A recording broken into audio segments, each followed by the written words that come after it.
A set of car keys dangles from a dashboard. Northern Virginia Highway, 1998. Rain hammers the windshield. Isaac Hoopii, off-duty sailor, sees a broken-down Honda Civic smoking on the shoulder. One man pushing alone in the downpour. White shirt soaked through. No phone, no help coming. Hoopii pulls over.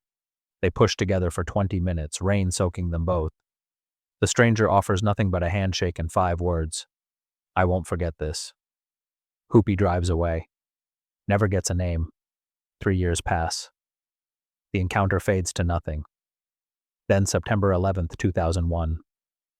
The Pentagon southwest wall explodes. Hoopii's trapped inside, 3rd floor, smoke everywhere. And through the chaos, the stranger reappears. Same calm voice, same presence. He carries Hoopii out, presses something into his hand before vanishing. The same keys, now ash-covered. Mystery. How did he find Hoopii in all that chaos, chump? And why did he come back? Late 1998, somewhere along Route 7 in Northern Virginia. Isaac Hoopii is driving home from base, still in his Navy work khakis, radio low, windshield wipers working overtime. The rain's relentless. That cold autumn kind that soaks through jackets and turns roads into mirrors. He spots the Honda Civic on the shoulder, hazards blinking weakly. One guy in a white button-down trying to push it alone. No tow truck, no other cars stopping, just him in the rain. Hoopii pulls over without thinking much about it. That's just who he is. Mid-20s, enlisted, the kind of guy who helps because that's what you do. They push together, shoes slipping on wet asphalt, rain drumming on the roof of the Civic. The stranger doesn't say much, doesn't complain. Just nods, grips the doorframe, and pushes. 20 minutes later, they get the car to a gas station off the next exit. The stranger offers his hand. "I won't forget this," he says. Hoopii shrugs it off, waves, drives away. Never asks for a name. Never expects to see him again. Small acts vanish fast, unless someone decides they don't. Between 1998 and 2001, Hoopii settles into the rhythm of Navy life in Washington, D.C. He works logistics at the Pentagon 3rd floor Southwest Corridor. Nothing glamorous, just supply chain coordination, paperwork. The kind of job that keeps a massive building running but never makes headlines. He's known on his floor as reliable, helpful, the guy who'll cover a shift or grab coffee for the team. Forgettable in the best way. No drama, no enemies, just steady work. By September 2001, he's been assigned to an office in the Southwest Wing, part of a renovation zone. The Pentagon's mid-upgrade, reinforced walls, new systems, improved security. Personnel are shuffled into temporary spaces. Hoopii's desk sits near an exterior wall, close to where American Airlines Flight 77 will punch through on the morning of September 11th. He doesn't know that yet. Nobody does. What he also doesn't know: the stranger from the rainy highway in 1998 now works nearby. Civilian contractor, building maintenance, Southwest Wing. Their paths cross in hallways occasionally, but neither recognizes the other. 3 years is a long time. A soaked shirt and a dark highway don't leave much of a memory. The stranger, though, he remembers. Sees Hoopii's name on an assignment board one afternoon in early September. Stops. Stares. Thinks back to the rain, the push, the kindness, doesn't say anything, just files it away. Proximity isn't fate until crisis makes it one. September 11th, 2001, 9:37 a.m. American Airlines Flight 77 slams into the Pentagon southwest wall at 530 miles per hour. The impact kills 125 people inside the building instantly, along with all 59 passengers and crew on the plane. The explosion rips through renovated sections and unrenovated alike, collapsing walls, igniting fires, filling corridors with smoke so thick it turns midday into midnight. Isaac Hoopii's at his desk when it happens. The world goes sideways. a sound louder than anything he's ever heard, then pressure, then heat. The ceiling buckles, walls crack, his desk flips. He's thrown against concrete, ears ringing, vision blurred. Smoke floods in, black and choking. He can't see the door, can't see his hands. He crawls, trying to remember which direction leads out, but the hallway's gone, just rubble and flames and the smell of burning fuel. His keys fall from his belt, scatter into debris. He thinks he's dying, can't breathe, can't see. Then he hears footsteps, heavy, deliberate. A voice cuts through the smoke, calm and clear. Stay still. Hands grab his shoulders. Civilian clothes, not military, no badge, no gear, just a man moving through hell like he knows exactly where he's going. Hoopii tries to speak, can't.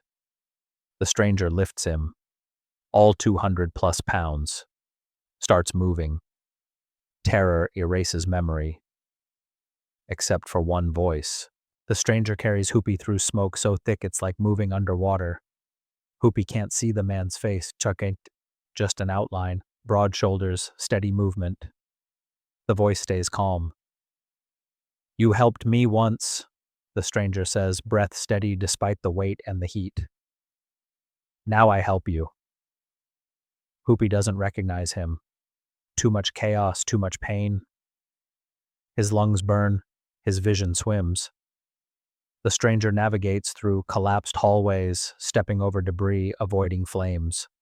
Down one flight of stairs, then another. Through a shattered doorway. Outside, grass, air, light. Hoopii collapses the second they're clear. Medics rush over, shouting questions, checking vitals. Hoopii gasps for breath, coughing, trying to focus. He looks up to thank the stranger. Gone. Vanished into the crowd of survivors, responders, smoke. But there's something in Hoopii's palm. He opens his hand. Car keys, not his own. He recognizes them somehow. Rain-slicked metal, the same keys that dangled from a Honda Civic dashboard 3 years ago on a Virginia highway. Now covered in ash and soot, still warm from the stranger's grip. Hoopii stares at them, mind racing, but the medics are pulling him toward an ambulance. He closes his fist around the keys, doesn't let go. Debts paid in fire don't need receipts. 3 days later, Hoopii's in a hospital bed at Walter Reed, treated for burns and smoke inhalation. FBI agents visit, interviewing survivors, asking about suspicious activity, anything unusual before the attack. Hoopii mentions the stranger, describes the rescue, says a civilian carried him out, knew his name, left keys in his hand. The agents exchange glances. Write it down. Move on. Later, Hoopii learns why. Pentagon records show no civilian rescues documented in the Southwest Corridor during the critical window. Too much chaos, too much smoke. Most survivors were pulled out by firefighters or military personnel, not contractors. The official story doesn't have room for a random civilian moving through the inferno.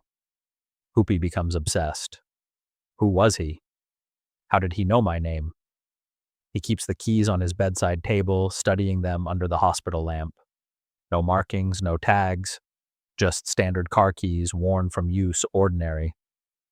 But they're not ordinary, they're a message, a proof. The FBI says they'll look into it. They don't. The Pentagon investigation seals many survivor accounts, focuses on the attack itself, not individual rescue stories. Hoopii realizes he's on his own. He starts making a list in a notebook. What he remembers, what he felt, the voice, the grip, the certainty that this man knew him. But memory is slippery. Fire blurs details. Hoopii thinks the FBI will find answers. They never do. Official stories bury the ones that matter most. Between 2002 and 2010, Hoopii conducts his own investigation. He posts on veteran forums describing the rescue, asking if anyone knows a civilian contractor who saved people that day. No responses. He searches Pentagon employee databases. civilian contractors, building maintenance, anyone assigned to the Southwest Wing in 2001. Hundreds of names. No way to cross-reference without more information. He contacts 9/11 survivor groups, shares his story. Some believe him. Most think he's misremembering. Trauma does that, they say, creates false details, invents coherence where there was only chaos. But Hoopii knows what he heard. "You helped me once." That line loops in his head. It wasn't random. The stranger knew him from somewhere. Then one night in 2006, Hoopii's lying in bed, staring at the keys under his lamp, and it clicks. Rain. A highway. A broken-down car. He sits up, heart pounding. The stranger on Route 7 in 1998. The white shirt soaked through. The handshake. "I won't forget this." Hoopii pieces it together slowly, testing the memory, checking it against the keys. Same keys. Same man. Same voice, now that he thinks back. The stranger didn't just save him. The stranger planned it, recognized Hoopii's name somewhere in the Pentagon, remembered the highway, and when the building exploded, he went looking. But how? How did he find Hoopii in all that smoke and fire? How did he know where to go? Hoopii stares at the keys, mind racing. Coincidence is just a debt clock you forgot was ticking. Sarah Chen, freelance journalist, investigates untold 9/11 stories for a memorial project. She's been tracking survivor accounts that fell through the cracks, moments that didn't make the official record. She finds Hoopii's name buried in a veteran forum thread, a post from 2008 asking about civilian rescues at the Pentagon. She reaches out. Hoopii's skeptical at first. He's told this story before, and nobody believed him, but Chen's persistent. She wants to write it, proof or not. Hoopii shows her the keys, tells her about the highway, the rain, the stranger's voice. Chen starts digging. She pulls Pentagon civilian contractor records from 2001, cross-references them with survivor benefit claims. She finds a pattern.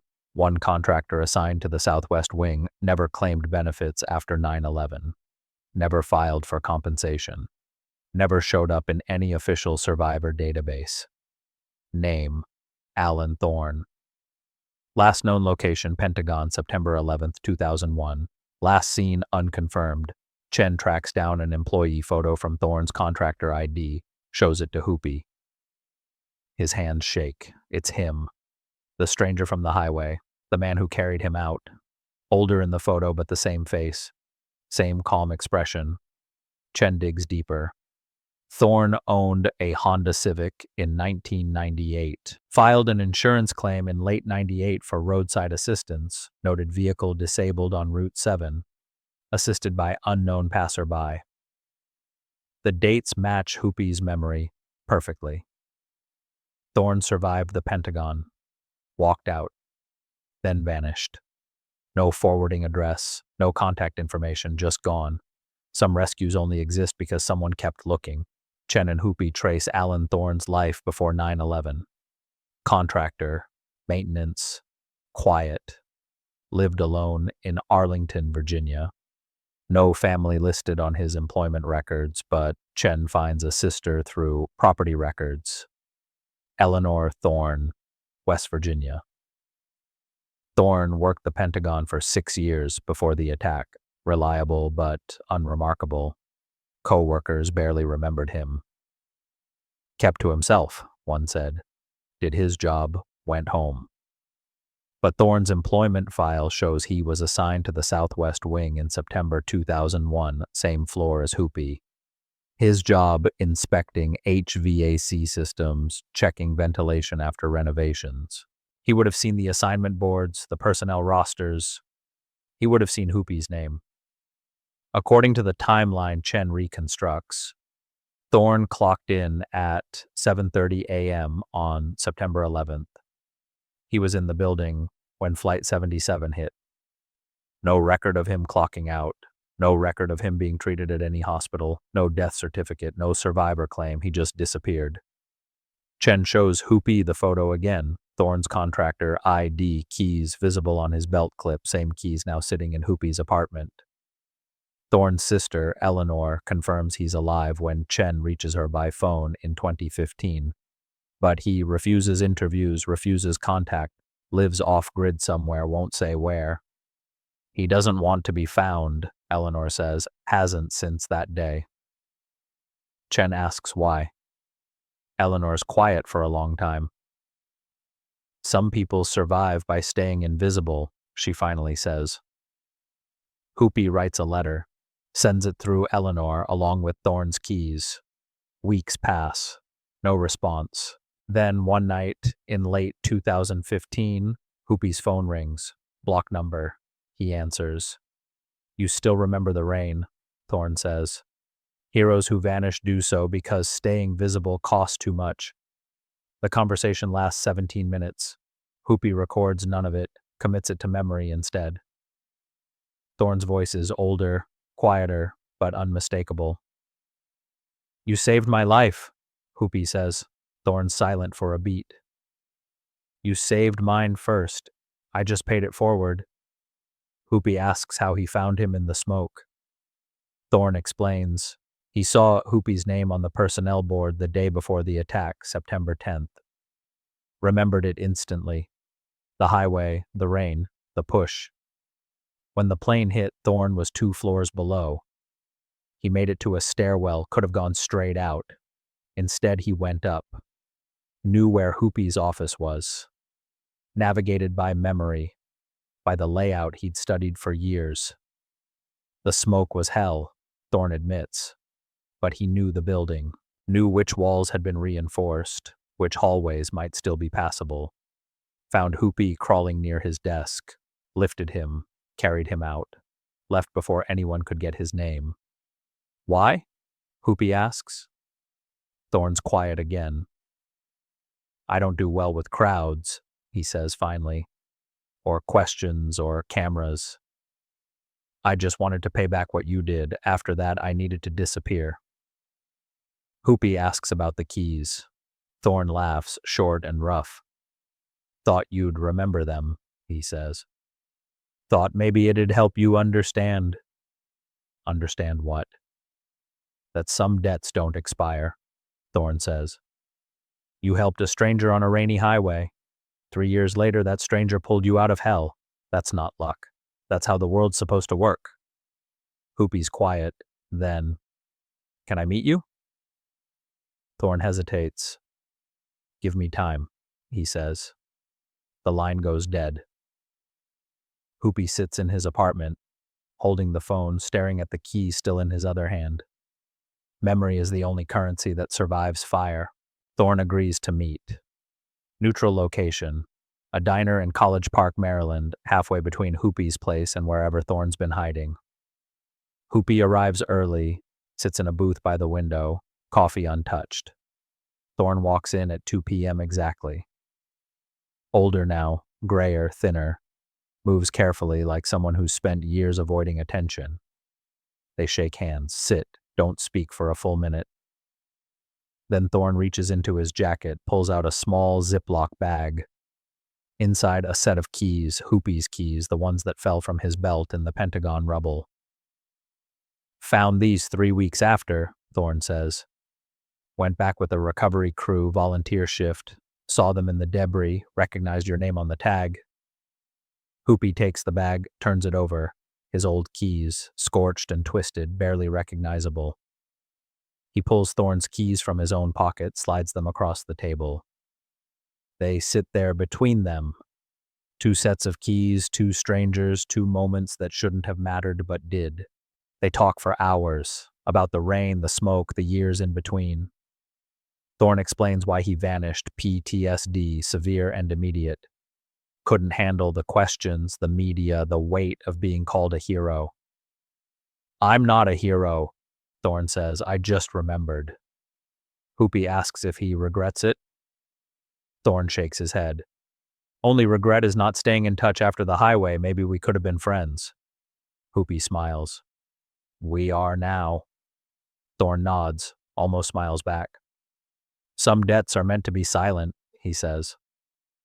But I'm glad you found me. They finish their coffee, shake hands again. Thorn leaves first, walks out into the afternoon sun, and Hoopii watches him go. The smallest acts echo loudest when the world burns. Sarah Chen publishes her article in October 2016. The Pentagon Stranger: How a Random Act of Kindness Became a 9/11 Rescue. It runs in a veterans magazine, gets picked up by larger outlets, goes viral within days. The story hits every emotional note. Pre-9/11 innocence, the horror of the attack, the impossible reunion. Hoopii and Thorn become reluctant heroes. Media outlets want interviews. Morning shows call. Documentary filmmakers reach out. Hoopii agrees to a few, speaks carefully, honors Thorn's privacy. Thorn refuses everything, vanishes again, this time with Hoopii's blessing. Eleanor, Thorn's sister, confirms he's okay but won't say where. The article includes a photo Chen took at the diner. Hoopii and Thorn shaking hands, both sets of keys visible on the table between them. That image becomes iconic, shared across veteran forums, memorial pages, character education programs. Some people see it as proof that goodness survives. Others see it as a fluke, a one-in-a-million coincidence. Hoopii sees it as something simpler, a debt repaid. The media circus lasts a month, then fades. Hoopii returns to his Navy routine. Thorn stays hidden, but the story doesn't die. It becomes a teaching tool, used in schools, in leadership seminars, in discussions about character and service. The Pentagon Stranger becomes shorthand for the idea that small acts ripple forward in ways we can't predict. Hoopii keeps both sets of keys, now his and Thorn's, in a shadow box at home. Visitors ask about them. He tells the story every time, never tired of it, always ending the same way. You never know when kindness comes back around. Fame is a flood. Some people choose the shore. Between 2017 and 2020, Hoopii continues his Navy service, eventually retiring as a senior chief. He speaks at veteran events, high schools, military academies, always tells Thorn's story, never reveals his location, honors the silence Thorn needs. The shadow box with the keys sits in Hoopii's living room, both sets displayed side by side, along with a photo of Thorn from that day at the diner and a small fragment of Pentagon rubble Chen gave him. People ask if he's still in touch with Thorn. Hoopii nods but doesn't elaborate. They exchange letters occasionally, brief and private. Thorn never asks to be mentioned. Hoopii never pushes. The friendship exists in that quiet space built on rain and fire and mutual respect. Hoopii reflects often on the chain of events. What if he hadn't stopped that night in 1998? What if the rain had been lighter or another car had pulled over first? What if Thorn had been assigned to a different floor or clocked in later or taken the stairs down instead of up? The variables are endless. The outcome feels inevitable only in hindsight. But that's the weight of it, Hoopii realizes. Survival isn't random. It's built on 1,000 small choices, most of them invisible until crisis reveals their shape. In 2019, the Navy commends Hoopii formally for his 9/11 survival and his years of service. At the ceremony, a young sailor asks what he's learned. Hoopii thinks for a moment, then says, "Help people, even when it's inconvenient, even when it doesn't make sense. You never know when it matters."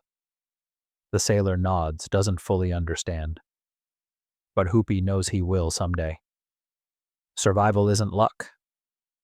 It's someone else's choice to remember you. Hoopii retires fully, moves to a quieter life outside Washington. He's in his 50s now, kids grown, Navy career complete. He still speaks occasionally, still tells the story when asked. The shadow box moves with him, takes a place of honor in his new home. One afternoon in late spring, a letter arrives, no return address. Hoopii recognizes the handwriting. Inside, a single page, Thorne's careful script. The keys were never about cars, they were about doors we opened for each other. You opened one for me on a rainy highway. I opened one for you in the smoke. Now we both walk through them, free. Thank you for finding me. Thank you for letting me go. Hoopii reads it 3 times, then frames it, hangs it next to the shadow box. The keys sit under glass now, museum clean, preserved. 2 sets that should mean nothing but carry everything. Thorne's still alive, still private, still grateful. They'll probably never meet again. Hoopii's okay with that. Some friendships don't need proximity. Some debts, once paid, don't need maintenance. He teaches his kids the lesson. Help strangers. Always. You never know what you're starting. The story's been used in character education programs across the country now, taught alongside other tales of service and sacrifice. But for Hoopii, it's not a parable. It's just what happened. A rainy night. A stranger. 20 minutes of effort. 3 years of silence.